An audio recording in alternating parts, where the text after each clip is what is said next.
کوئی جاہل و غوی ہے، کوئی غوی و گمراہ ہے، تو کچھ بھی ہے، یہ ایک دوسرے کی تکفیر پہ ان کو بہت اچھا مشغلہ اعلیٰ حضرت بریلوی کی طرف سے ان کو ملا ہے۔ اچھا، اب ہم آپ کچھ ویسے عبارات دکھلاتے ہیں کہ ان لوگوں کے نظریات کیسے کیسے ہیں۔ یہ ہمارے ہاتھ میں ہے جی تجلیات سوانح اعلیٰ حضرت، تجلیات امام احمد رضا۔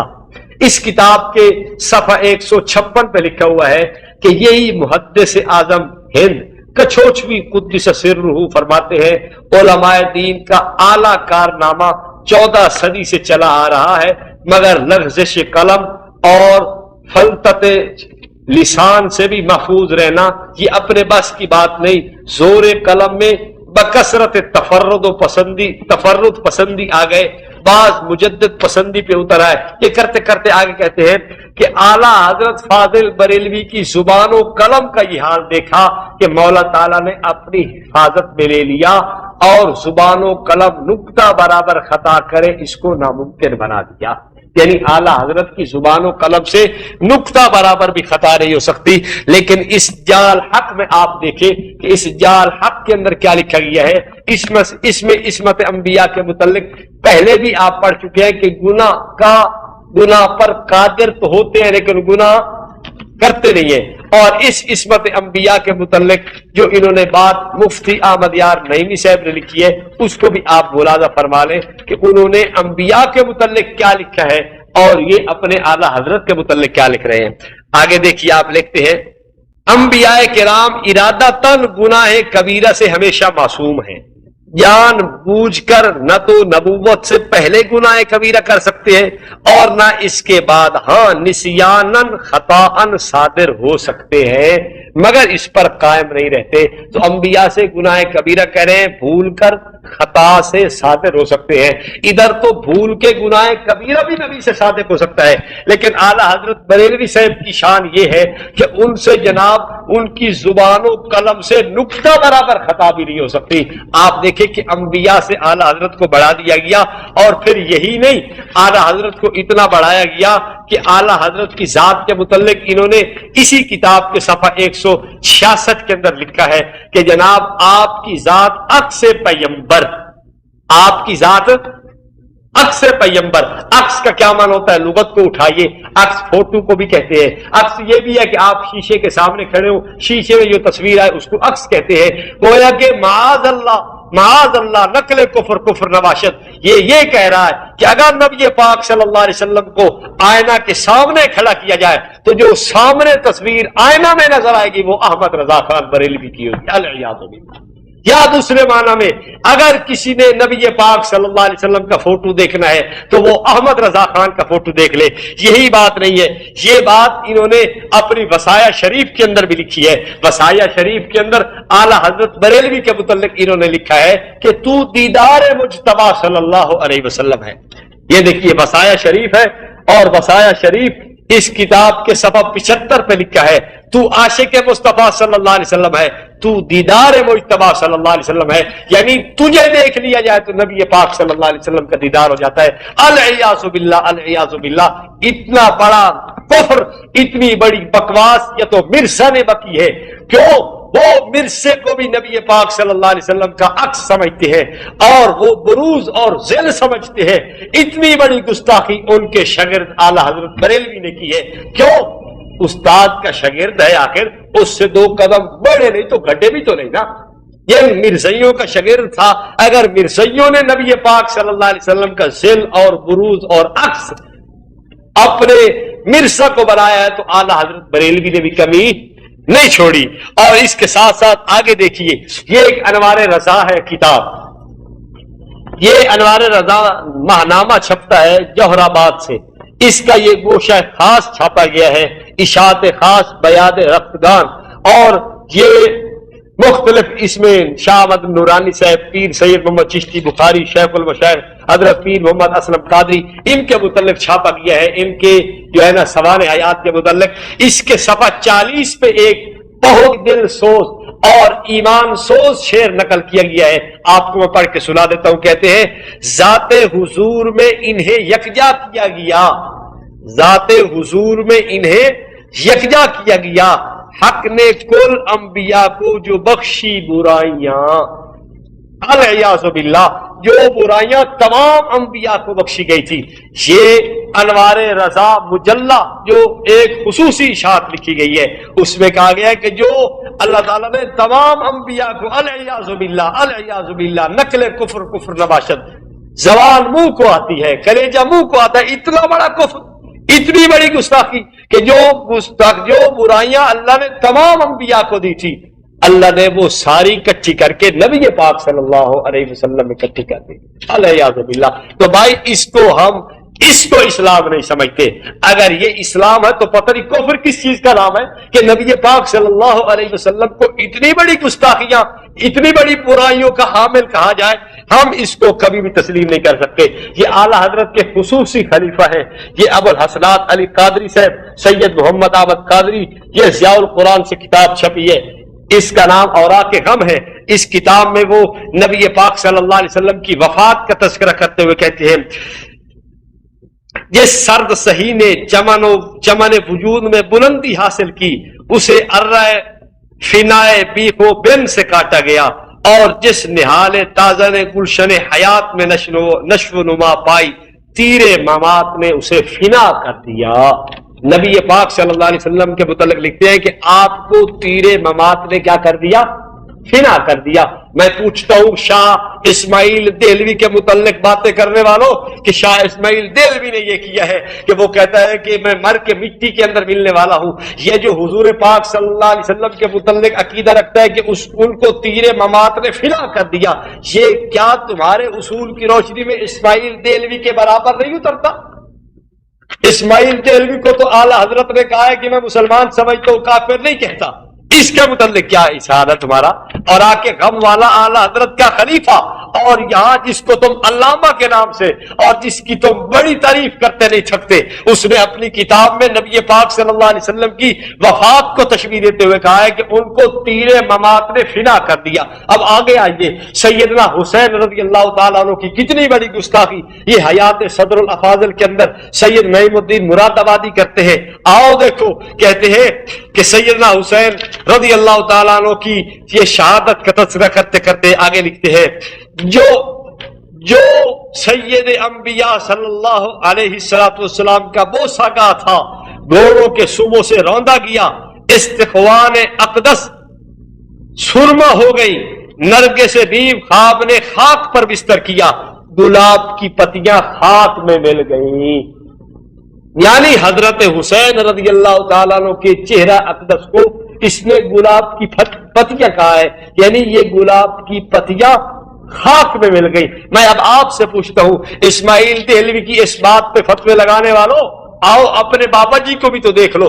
حیات صدر الافاضل لکھنے والا کوئی معمولی آدمی نہیں ہے، یہ اس آدمی کا تذکرہ ہے جس کو تم اعلیٰ حضرت کا خصوصی شاگرد اور جس کو سید نعیم الدین مراد آبادی اور کیا کیا اس کے القاب لکھتے ہو، اس نے حضرت حسین کی کیا توہین کر دی. اب اگر اس بات پہ تمہارے اعلیٰ حضرت کی تحریرات کی روشنی میں کفر ثابت نہیں آتا تو پھر اسلام کا دعویٰ تمہیں چھوڑ دینا چاہیے، عشق کا دعویٰ چھوڑ دینا چاہیے، محبت کا دعویٰ چھوڑ دینا چاہیے. اب آئیے میں آپ کو دکھاتا ہوں کہ یہ عشق کا دعویٰ بھی بڑا کرتے ہیں کہ ہم انبیاء کے عاشق ہیں، اور یہ انبیاء کو ٹی وی دکھانا بھی جناب عین ایمان سمجھتے ہیں، عین اللہ تعالیٰ کی جو ہے نا، وہ اللہ تعالیٰ نے ٹی وی دکھایا انبیاء کو. آئیے سنیے، علم آدم الاسماء کلھا ثم عرضهم علی الملائکہ، یہ ساری آیت جو شروع سے آخر تک ہے، اس آیت کی تشریح میں یہ تفسیر نعیمی والا حکیم الامت مفتی احمد یار نعیمی جلد اول میں لکھتا ہے، جلد اول میں لکھتا ہے صفحہ 231،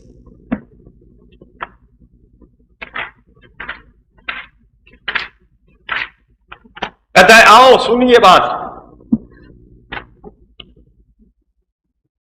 جو چیزیں قیامت تک کبھی بھی پیدا ہونے والی تھیں، مثلا ریلوے، موٹر کار، ٹیلی فون، ریڈیو، ہوائی جہاز، ٹی وی وغیرہ، یہ سب چیزیں ان کو دکھا کر، صرف دکھایا نہیں، بات ذہن میں رکھے، ٹی وی وغیرہ دکھا کر ایک بات، ان کے نام اور بنانے کی ترکیبیں بھی بتا کر، ان کے نام اور بنانے کی ترکیبیں صرف نام ہی نہیں کہ یہ ٹی وی ہے نہیں، بلکہ بنانے کی ترکیب بھی بتائی کہ یہ کس طرح بنے گا ٹی وی. آگے دیکھیے، اور ان کے سارے حالات بتائے گئے، اور ان کے سارے حالات کہ اس کے اندر اتنے چینل چلتے ہیں، یہی حالات ہوں گے نا. اور کیا ٹی وی کے حالات ہیں، اس کے اتنے چینل ہوتے ہیں، سلطان رائے فلاں چینل پہ ملے گا، انڈیا کی گندی فلمیں فلاں چینل پہ ہوں گی، فلاں جگہ فلاں ہوگا، فلاں جگہ فلاں. حالات تو یہی ہے نا ٹی وی کے.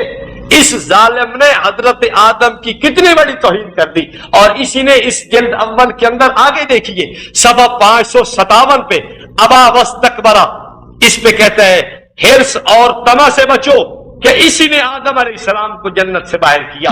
یعنی آدم علیہ السلام میں ہرس اور طمع تھی. ہم کہتے ہیں کہ سیدنا آدم کا یہ دانا کھانا بھول کے تھا. قرآن خود کہتا ہے فَنَسِيَ آدم وَلَمْ نَجِدْ لَهُ عَزْمًا، آدم تو بھول گئے، ان کا نہ کوئی ارادہ تھا، نہ کوئی عزم تھا، نہ کوئی جذب تھا. لیکن یہ کہتا ہے کہ ہرس اور طمع سے بچو، اسی نے آدم علیہ السلام کو جنت سے باہر کر دیا. تو اس نے آدم علیہ السلام کی توہین پہلے کتنی کر دی، ٹی وی تک دکھایا، حالات بتائے، اس کے بنانے کی ترکیبیں تاری ساری سیدنا آدم علیہ السلام کو بتلا دی ہے. اور پھر کہتا ہے ہرس و طمع کی وجہ سے آدم علیہ السلام جنت سے نکالے گئے. اچھا، حضرت انبیاء سارے کامیاب ہیں یا نہیں، آپ بتائیں. ہمارا ایمان ہے کہ تمام انبیاء کامیاب ہیں. خمینی اگر لکھے کہ انبیاء ناکام گئے، اور حضرت نبی پاک صلی اللہ علیہ وسلم کے متعلق بھی اس نے لکھا کہ ناکام گئے، ہم اس خمینی کے اس فعل کو کفر، اس قول کو کفر سمجھتے ہیں، اس کو ایمان نہیں سمجھتے. آپ اس خمینی کو روتے ہو، میں اس پاکستان کے خمینی کو روتا ہوں. آؤ دیکھو اس مفتی اقتدار احمد نعیمی نے صفحہ 925 پہ لکھا ہے عصا اور غوا کا معنی صرف ایک دفعہ لغزش کھائی اور ایک ہی دفعہ ناکام ہوئے.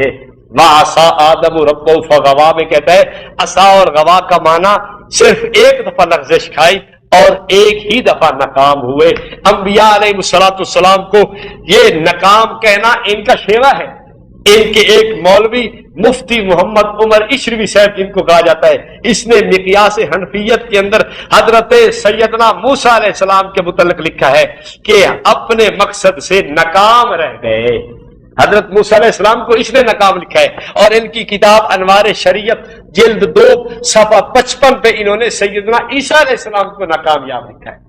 تو ناکام تو انبیاء علیہ السلام کی توہین کرنا ان کے لیے کوئی بات نہیں ہے. یہ اس کو معمولی سمجھتے ہیں. لوگوں کو یہ ایک دھوکہ دیا ہوا کہ نہیں ہم تو جی عاشق ہم تو عاشق ہیں انبیاء کے عشق کے اندر ہم ڈٹے ہوئے ہیں، ہمارے لیے تو گستاخی کرنا کفر ہے. نہیں، آپ آئیے دیکھیے، اس سے سوال کیا گیا یہ انوار شریعت جلد 2 صفحہ نمبر 55 پہ کہ مسیح علیہ السلام کی لوگوں کی ہدایت کے لیے دوبارہ اتریں گے، حضرت محمد صلی اللہ علیہ وسلم نہیں آئیں گے، پس افضل کون؟ جواب دوبارہ وہی بھیجا جاتا ہے جو پہلی دفعہ ناکامیاب رہے. امتحان میں دوبارہ وہی لوگ بلائے جاتے ہیں جو فیل ہو، جو کیا ہو. حضرت مسیح علیہ السلام پہلی آمد میں ناکامیاب رہے. یہود کے ڈر کے مارے تبلیغ رسالت سر انجام نہ دے سکے، اس لیے ان کا دوبارہ آنا تلافی مافات ہے. سیدنا عیسیٰ علیہ السلام کی یہی گستاخی نہیں بلکہ آپ ان کے دیوان محمدی کو اٹھائیے، اس میں لکھتے ہیں اللہ اکبر کبیرہ، لاکھوں جلائے آپ نے ٹھوکر کے زور سے، پوچھتا نہیں مسیح سے مارا فرید کا. اس کو بابا غلام فرید چاچڑ وانگ والا مار دے وہ حضرت عیسیٰ سے بھی نہیں اٹھتا. یعنی اس کی شان کو، اس کی عزت و عظمت کو انہوں نے حضرت عیسیٰ علیہ السلام سے بھی بڑھانے کی کوشش کی ہے. میں کہاں تک ان کفریات، ان کی گستاخیوں کو نقل کرتا چلا جاؤں. ایک بات میں اور نقل کرنا چاہتا ہوں، یہ کنز الایمان ہے. اس کنز الایمان کا حاشیہ خزائن العرفان ہے. اس حاشیے کے صفحہ 5 پہ انہوں نے مفتی سید نعیم الدین مراد آبادی نے ایک اصول لکھا ہے. اصول کیا ہے؟ کہتے ہیں قرآن پاک میں جا بجا انبیاء کرام کے بشر کہنے والوں کو کافر فرمایا گیا. کہتے ہیں کہ قرآن پاک میں جا بجا انبیاء کے بشر کہنے والوں کو کافر کہا گیا. بشر آدمی انسان ایک ہی بات ہے. یہ کہتے ہیں قرآن میں بشر کہنے والوں کو کافر کہا گیا، یعنی اصول یہ نکلا کہ جو نبی کو بشر کہے وہ کافر ہے. آؤ اس کے اپنے ممدوح اور اس کے اپنے شیخ اور اس کے اپنے مرشد اور اس کے اپنے بزرگ اور اس کے اعلیٰ حضرت کو دیکھ لیتے ہیں. اعلیٰ حضرت نے حامیم سجدہ کی قل انما انا بشر کی آیت کو آپ ملاحظہ فرمائیں کیا ترجمہ کیا ہے. کہتا ہے قل انما انا بشر مثلکم، تم فرماؤ آدمی ہونے میں تو میں تم ہی جیسا ہوں، آدمی ہونے میں میں تم ہی جیسا ہوں. تو اس نے اپنے آپ کو، اس نے نبی پاک صلی اللہ علیہ وسلم کے متعلق جو ترجمہ کیا ہے صاف آدمی کہا یا نہیں کہا. تو یہ جو کہہ رہا ہے کہ انبیاء کے بشر کہنے والوں کو کافر کہا گیا، تو اس نے اپنے بزرگ پہ فتویٰ لگایا یا نہ لگایا؟ یہ کافر ہے یا نہیں ہے؟ جال حق کے اندر بھی لکھا ہوا ہے کہ انبیاء کو بشر کہنا حرام ہے. مقیاس حنفیت میں لکھا ہوا ہے کہ شیطان نے ڈبل حضرت آدم کی توہین کی، ایک خاک کی کہا دوسرا بشر کا. اور اس چلو اعلیٰ حضرت پہ تو ہم کہتے ہیں کہ اس کو غیر ارادی طور پر فتویٰ لگ گیا ہوگا کہ اس کو پتہ نہیں ہوگا کہ اعلیٰ حضرت نے یہ لکھا ہے، لیکن اس کی اپنی کتاب چھوٹی سی چھپی ہوئی ہے جس کو اس نے عقائد کے متعلقہ منسوب کیا ہوا ہے.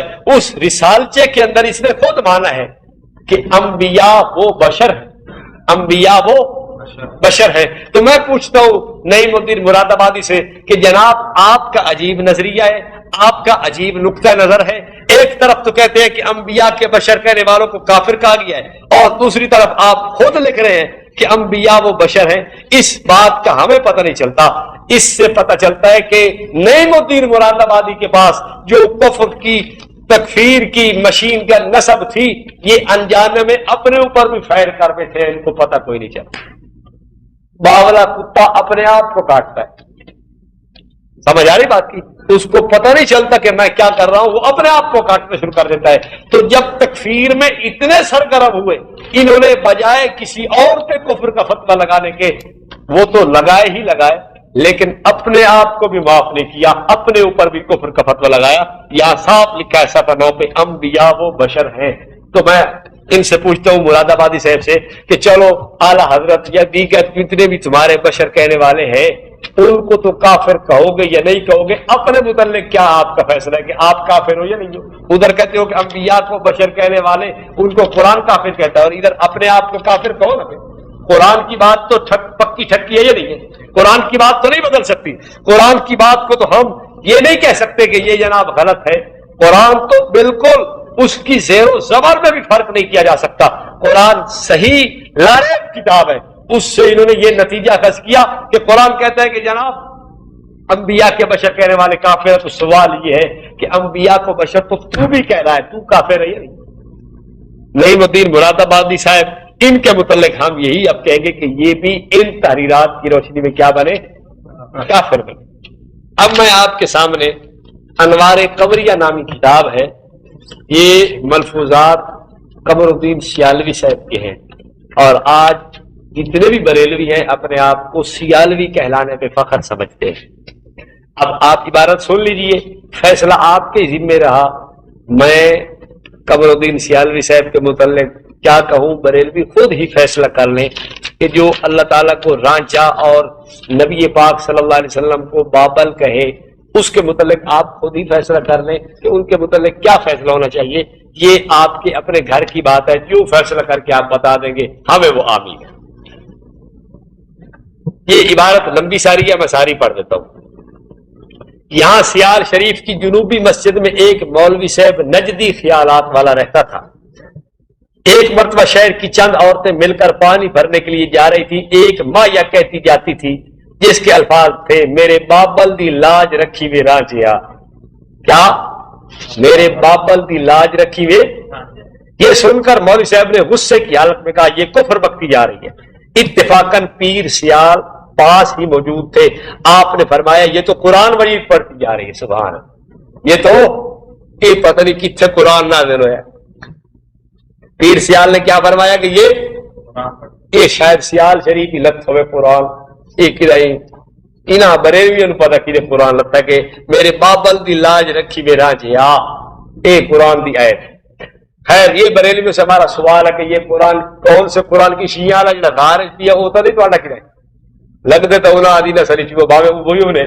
بہرحال یہ ان پہ سوال ہے کہ یہ خود ہی بتائیں گے کہ یہ جو قرآن کی آیت ہے یہ کس قرآن کی آیت ہے. خیر پھر سے کہنے لگے یہ تو قرآن پڑھتی جا رہی. مولوی صاحب یہ سن کر آپے سے باہر آنے لگے اور کہا یہ بھی کفر ہے کہ اس کو قرآن کہنا، یہ بھی کفر ہے۔ مولوی صاحب صحیح فیصلہ دیا۔ تو پیر سیال رحمت اللہ علیہ نے فرمایا کہ آیت کریمہ یوم لا یخزی اللہ النبی کا ترجمہ کہہ رہی ہے اس دن نہ رسوا کرے گا اللہ تعالیٰ نبی کی ذات کو۔ یہ الفاظ سنتے ہی مولوی صاحب کو وجد ہو گیا، کچھ دیر کے بعد ہوش میں آیا تو پیر سیال کے قدموں میں گر کر غلام ہو گیا۔ پیر سیال نے فرمایا رانجے سے مراد اللہ تعالیٰ اور بابل سے مراد محبوب کبریا صلی اللہ علیہ وسلم ہے۔ اللہ کو رانجا بھی تم کہو، اللہ تعالیٰ کے پاک محبوب کو بابل بھی تم کہو، گستاخ میں بن جاؤں؟ حیرت کی بات ہے، گستاخی تم کرو اور اس کو قرآن کی آیت بھی کہو اور پھر اس کو بڑے دردلے سے بھی لکھو اور اس ایک عورت کا مائیا اس کو قرآن بھی بناؤ، پھر اس کے جو ہے نا۔ اچھا ایک بات اور بھی کہتا چلا جاؤں، صاف مولوی احمد سعید کاظمی نے الحق المبین میں لکھا ہے اور ان کے تمام مولوی اس بات کو لکھتے چلے آ رہے ہیں کہ شرع کے اندر تعویل معتبر نہیں ہے۔ تو جب لفظ شرع آ گیا کہ اس میں اللہ تعالیٰ کو رانجا کہا ہے، نبی پاک صلی اللہ علیہ وسلم کو بابل کہا ہے، تو اس لفظ سے صاف سمجھ آ رہا ہے کہ یہ اللہ کی اتنی گستاخی کر رہے ہیں، پھر تعویل کی گنجائش تو اس میں ہے ہی نہیں، تو اب کیوں تعویل کر کے بچاتے ہو؟ تم تعویل کیوں کرتے ہو؟ اللہ کو رانجا خود مان رہے ہیں یا نہیں مان رہے؟ خدا نو رانجا آخے کوئی مسلمان ہے؟ خدا کو کوئی بابل کہے وہ مسلمان ہے؟ تم خود کہہ دو، پھر مان بھی لو کہ اس لفظ کی مراد یہی ہے، اس کے بعد بھی فتویٰ نہیں لگانے دیتے، اس میں بعد بھی فتویٰ نہیں لگاتے اور کہتے ہو کہ نہیں اس میں طویل کریں گے۔ تم اپنے بزرگوں کی عبارات میں طویل کرتے ہو، چاہے وہ صریح ہو، چاہے وہ بالکل صاف لفظ ہو، چاہے اس کی مراد تم خود مان لو، لیکن ہمارے بزرگ ہماری عبارات کا مطلب خود بیان کرتے گئے، اس کو تم ماننے کے لیے تیار نہیں۔ یہ عجیب تمہاری بات ہے۔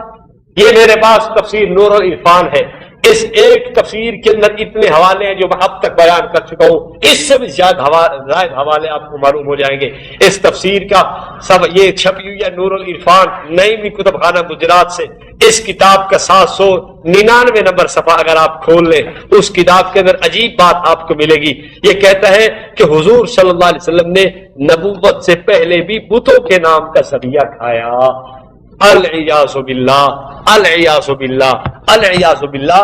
نبی پاک علیہ السلام سے عشق محبت دیکھ لیجیے آپ، کہتا ہے کہ حضور نے نبوت سے پہلے بھی بتوں کے نام کا ذبیحہ کھایا ہے۔ صفحہ 799 ہے، آگے دیکھیے اس کتاب کی صفحہ 338 پہ لکھا ہوا ہے، ایک عجیب سیدنا ابراہیم علیہ السلام کی توہین کی ہے، آپ حیران رہ جائیں گے کہ حضرت ابراہیم علیہ السلام کو کتے پالنے والا لکھا ہے۔ آپ دیکھیں اس کو،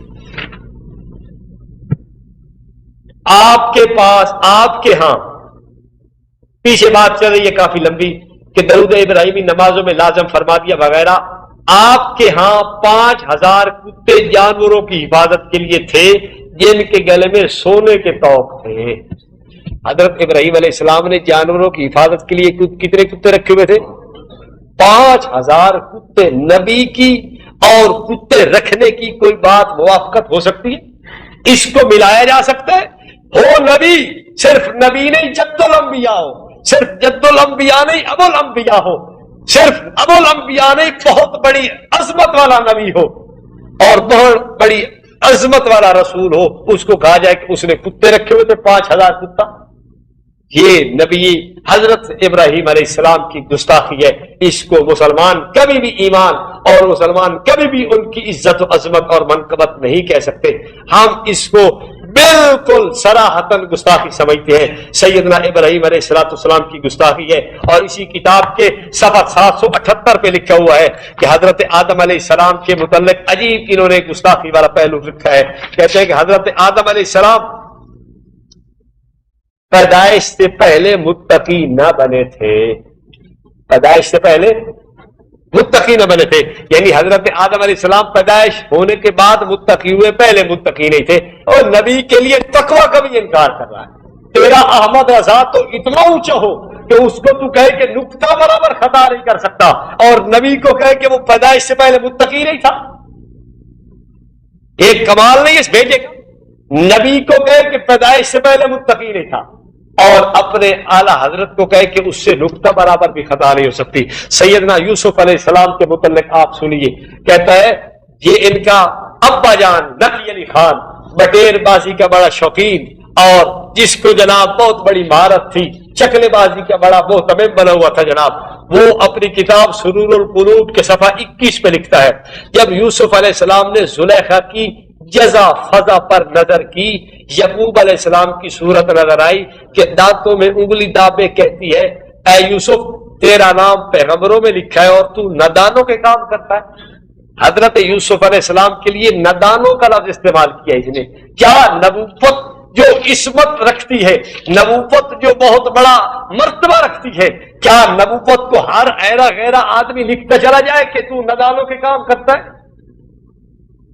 نقی علی خان سے پوچھنے والا کوئی نہیں. نقی علی خان کی یہی نقی علی کا خون جو انبیاء کے لیے بہت گستاخ تھا، جب اعلی حضرت کی شکل کے اندر آتا ہے تو اس نے پھر انبیاء کو معاف نہیں کیا، انبیاء پہ اس نے بہت بڑے فتاوی جات لگائے ہیں. اچھا یہ دیکھیے اعلی حضرت اپنی کتاب فتاوی رضویہ، اس کی فہرست جو ہے یہ فتاوی رضویہ کی جلد 15 اس کے صفحہ 260 پہ لکھتا ہے کہ کافر کے متعلق اصول لکھ رہا ہے ایسے شخص کو مولانا، نمبر 2 فخر مسلمانان، نمبر 3 ہادی اور رہبر قوم ماننا، اگر اس کے اقوال پر اطلاع کے بعد ہے خود کفر موجب غضب غم ہے. کسی کے اقوال سارے جان کر اس کو پھر مولانا کہنا، اعلی حضرت کہتا ہے یہ کفر ہے. میں آپ کو دکھاتا ہوں کہ ان لوگوں نے دیوبندیوں کو کافر لکھا ہے، یہ بات کو چھپی ڈھکی نہیں ہے. ان کے تمام بریلوی اعلی حضرت سے لے کر آج ادنا حضرت تک، کالا حضرت سے لے کر ادنا حضرت تک سارے علماء دیوبند کسر اللہ سوادہم کو اپنی گندی زبانوں سے کافر کہنے والے ہیں. لیکن دیکھو اس کفر کے فتوے میں اعلی حضرت خود پھنسا ہے. اس نے اپنی کتاب فتاوی رضویہ کے اندر جو اس کی فہارس چھپی ہے، اس فہارس کے اندر خود علماء دیوبند کو مولانا کہا ہے. میں کہتا ہوں کہ تو خود علماء دیوبند پہ کفر کا فتویٰ لگا رہا ہے. یہ حضرت گنگوئی کی بہت بڑی کرامت ہے کہ جو حضرت گنگوئی کو کافر کہنے والا ہے وہ خود حضرت گنگوئی کو مولانا کہہ رہا ہے، اور مولانا کہہ کے خود کفر کے گھاٹ. حضرت جو مولانا کہنے پر، کافر کے لیے مولانا کہنے پر کفر کا فتویٰ دے رہے ہیں، وہ خود حضرت گنگوئی کی کرامت دیکھیے. حضرت گنگوئی کو حسام الحرمین میں کافر لکھا ہے، اس نے تمہید ایمان میں کافر لکھا ہے.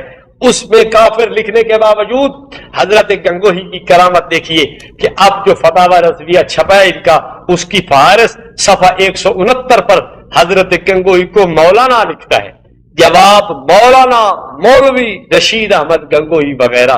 تو حضرت کو مولانا اس نے لکھا، صرف اس نے نہیں بلکہ اس کے اور کئی سارے نیچے ماننے والوں نے حضرات اکابر علماء دیوبند کے بڑی بڑی شخصیات کو مولانا کے نام کے ساتھ لکھا ہے. یہ صفحہ 94 پر ملک شیر محمد الوان، کتاب کا نام ہے انوار رضا. اس کتاب کے صفحہ 94 پر ملک شیر محمد الوان نے لکھا ہے مولانا محمود حسن. تو ملک شیر محمد عوان بھی اعلی حضرت کے فتوے کی روشنی میں کافر ہو گیا. اور یہ اعلی حضرت کا بہت بڑا فضلہ خار مفتی محمد فیض احمد اویسی یہ لکھتا ہے اپنی کتاب سیدنا اعلی حضرت کے اندر، اس کے مضمون ہے امام احمد رضا کا درس ادب. اس کے صفحہ 12 پہ لکھتا ہے مولانا کوثر نیازی نے اپنے مقالہ میں بیان کیا کہ میں صحیح بخاری کا درس مشہور دیوبندی شیخ الحدیث حضرت مولانا مولوی محمد ادریس کاندلوی سے لیا ہے. تو حضرت کاندلوی کو یہاں اس نے مولانا لکھا ہے. تو فیض احمد اویسی صاحب کافر. آگے چلیے انوار ساتیہ کے اندر صفحہ 285 232 273 اس میں مفتی عبدالسمیع رام پوری نے یہاں مولانا احمد علی سہارنپوری کو اس نے یہاں لکھا ہے مولانا کے القاب کے ساتھ. اور بھی ان کے کافی سارے حضرات نے مولانا کے القاب لکھے ہیں. اسی انوار رضا کے اندر خواجہ قمر الدین سیالوی کے صاحبزادے خواجہ حمید الدین سیالوی نے حضرت مدنی رحمت اللہ علیہ کے متعلق جو القاب لکھے ہیں وہ بھی سنیے. مولانا سید حسین احمد مدنی شیخ الحدیث دارالعلوم دیوبند کی تعلیم الشہاب ثاقب کا مطالعہ کیجیے تو حضرت مدنی کو بھی مولانا کہا تو یہ خواجہ حمید الدین سیالوی بھی کافر بن گیا اعلیٰ حضرت کے فتوے کی روشنی میں. تو اعلیٰ حضرت نے ایک فائر سے کتنے بندے اڑا دیے, خود بھی اڑ گئے. نیچے آئیے فیض احمد اویسی بھی اڑ گیا, نیچے آئیے حمید الدین سیالوی بھی اڑ گیا, ملک شیر محمد بھی اڑ گیا, اور اپنے دوست اور اپنے بزرگ عبد الصبی رام پوری کو بھی اڑا کے رکھ دیا. ایک گولی نال ایجڑے بندے ڈال ہیں. اعلیٰ حضرت کا کمال تھا, دیکھو یار یہ اعلیٰ حضرت کا کتنا بڑا کمال ہے.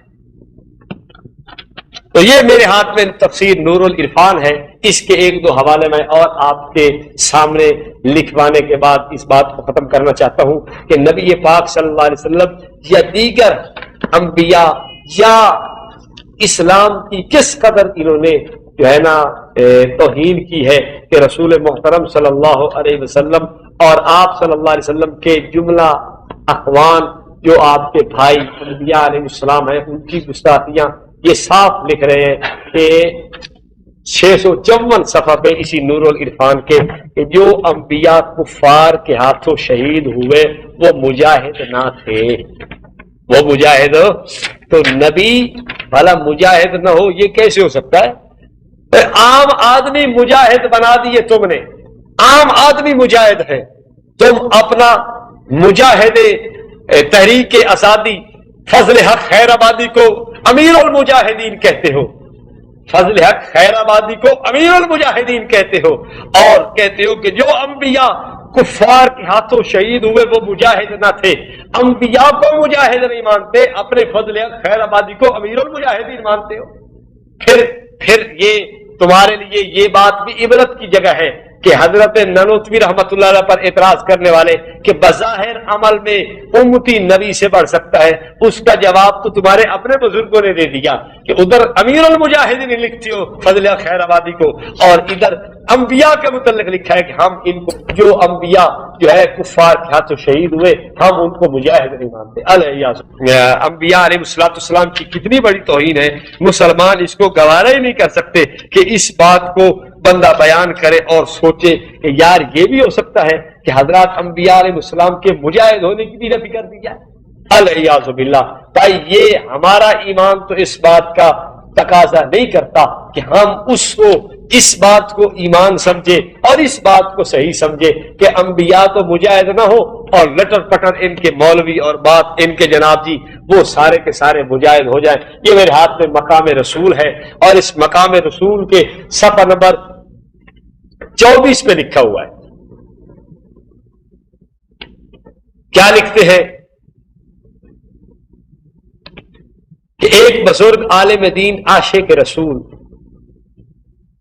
حافظ مولانا محمد عارف احمد بہاول پوری احمد پوری رحمت اللہ علیہ نے, جس کا علامہ فیض احمد مدذلہ فیض علامہ فیضی مدذلہ اور ان کے والد محترم علامہ پیر محمد ظریف صاحب فیضی رحمت اللہ علیہ کو لوگوں کی موجودگی میں بتایا, اے علامہ فیضی صاحب حضرت خضر علیہ السلام پہلے بھی آپ کو شرف بخشنے کے لیے آپ کے پیچھے نماز جمعہ ادا فرما گئے ہیں, اور آئندہ جمعہ بھی آپ کے پیچھے اسی نورانی جامع مسجد میں ادا فرمائیں گے.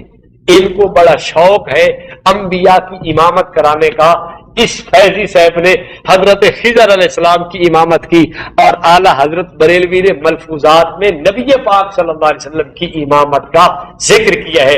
برکات احمد کے جنازے کے متعلق کہتا ہے کہ برکات احمد کا جنازہ کسی نے خواب میں دیکھا کہ حضور صلی اللہ علیہ وسلم تشریف لے کے جا رہے ہیں. پوچھا کہاں؟